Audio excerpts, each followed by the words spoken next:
Let's get philosophical, friends. The bad guys in the Matrix movie were called agents.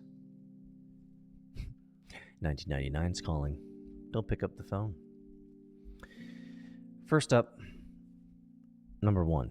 If you do not understand port security, don't install an agent on your box.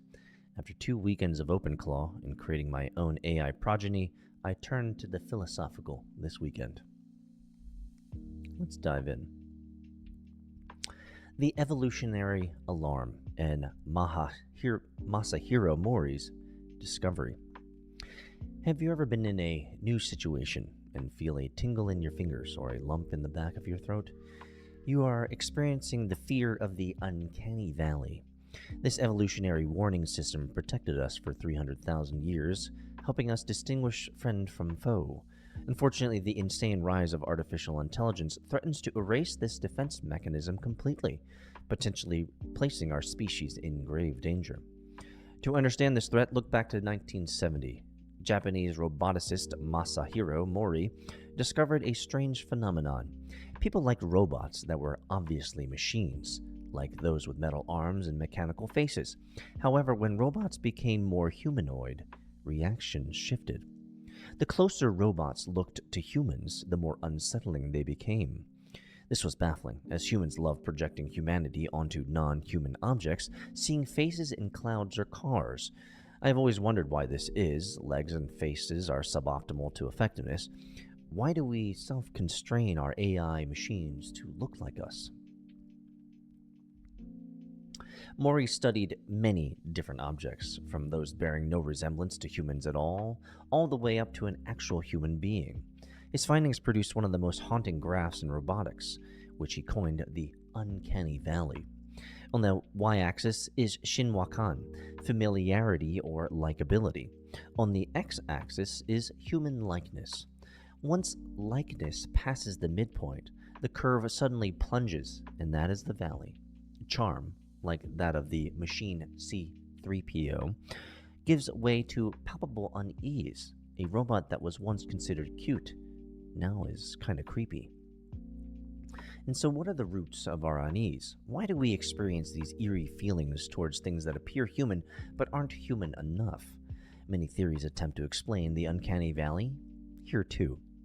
One theory blames Neanderthals, our ancient rival species, arguing that humans developed advanced facial pattern recognition to differentiate between the species. This argument quickly falls apart. DNA evidence proves that human ancestors and Neanderthals interbred frequently, meaning developing a fear of a species we were happily getting in bed with doesn't make a whole lot of logical sense. Doesn't make a whole lot of sense that you'd be scared of someone that you would copulate with. Furthermore, many human groups who never interacted with Neanderthals still experience the uncanny valley today. Number 2, a more compelling theory suggests the uncanny valley acts as a deterrent from sick or lifeless humans. Before modern medicine, ancient humans likely lived side by side with the sick and the dead. We likely evolved a built-in warning system to deter us from other humans who were diseased or dead. Cues like pale face, a rigid body, or vacant stare signaled danger, long before we understood germs. This primal fear appears globally in ancient myths about the undead and zombies, figures that look alive but are not quite alive. These modern figures embody the sickness and decay through empty eyes and stiff movements. Modern horror films use the same imagery, zombies, ghosts, uncanny human-like creatures, because they tap into an ancient alarm system that told our ancestors, stay away from this ghost, or you might not survive. The valley's demise is due to AI's perfect mimicry. The uncanny valley protected us from death and decay for hundreds of thousands of years. Now, what happens when this defense mechanism stops working? What happens when new dangers perfectly mimic humans, bypassing our evolutionary defense completely? The rapid progress in AI generation illustrates this threat. Compare the infamous Will Smith eating spaghetti meme, old AI, to its 2025 and 2026 versions now. This leap in 2 years makes us wonder what capabilities will look like from a decade from today. Currently, you consume and enjoy online content that was 100% manufactured by AI.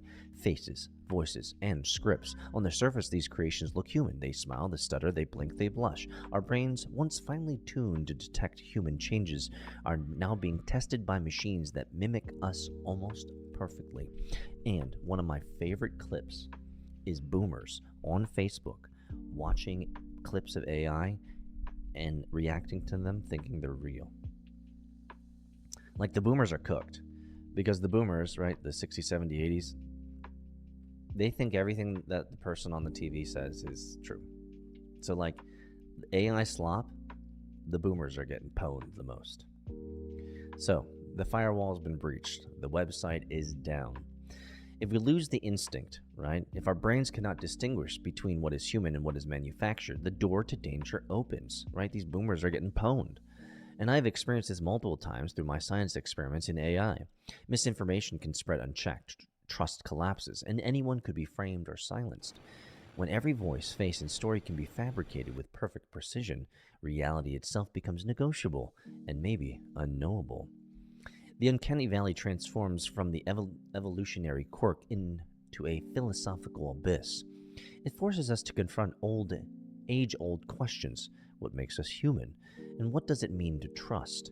If we cannot rely on our own perception, the fundamental basis of truth is compromised. The uncanny valley was the firewall for survival. If that instinct fades, we are exposed to stories and voices that feel real enough to believe, eroding trust in others and ourselves.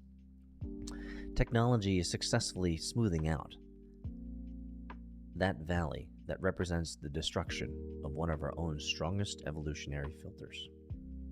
So, the title of this long newsletter was The Matrix, right? The movie The Matrix, the bad guys were called agents, right? Well, The Matrix told us. In 1999, I went to the movie theater to experience The Matrix for the first time. Little did I know that every single theme in the movie and subsequent movies reveal the future for us as humans. The agents we created became our masters. We are already seeing AI build other robots and build in secret, create companies and businesses. I'm doing that with my agents now. Make economic decisions and engage in trade, doing that now.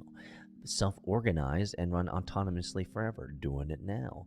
Employ humans to do things, slavery or indentured servitude in the future, right? We already have marketplaces where AI agents autonomously, with budgets, with access to money, are asking humans to do things. Humans do it, they verify they did it, and the agent pays them. We're there. Black Mirror, we've made it. Every episode of Black Mirror is becoming true. If robots can mimic the full spectrum of emotions, this human likeness will spur an unexpected reaction, one that protects these machines and grants them certain human rights. Without these laws, we risk living in a world where humans are willing to hurt human-like robots, which is highly unlikely to be very comfortable. Spiritually, Masahiro Mori acknowledged a higher ascension for robots. He envisioned peaceful coexistence, arguing that robots possess the potential for enlightenment or Buddhahood. Multiple tiers of personhood, maybe? Human rights, obligations become laws for these robots. Privileges and protections follow. Can you assign rights to software or hardware? We must ask ourselves if we ascend to a new plane of coexistence or walk blindly into the perfect trap that was ever devised. Is there hope? Perhaps raising a generation on AI and human-like robots will result in them growing up with an even sharper sense to distinguish fact from fiction, and we humans will rely on them for their accuracy, probably because they're augmented with AI anyway. The alternative, remaining on the current trajectory, leads humanity to a really dark place if I go too far in my mind. But at the end, my friends, The Matrix showed us the extreme example. I laugh kind of in a nervous way. Maybe the extreme is simply the project plan being executed with speed.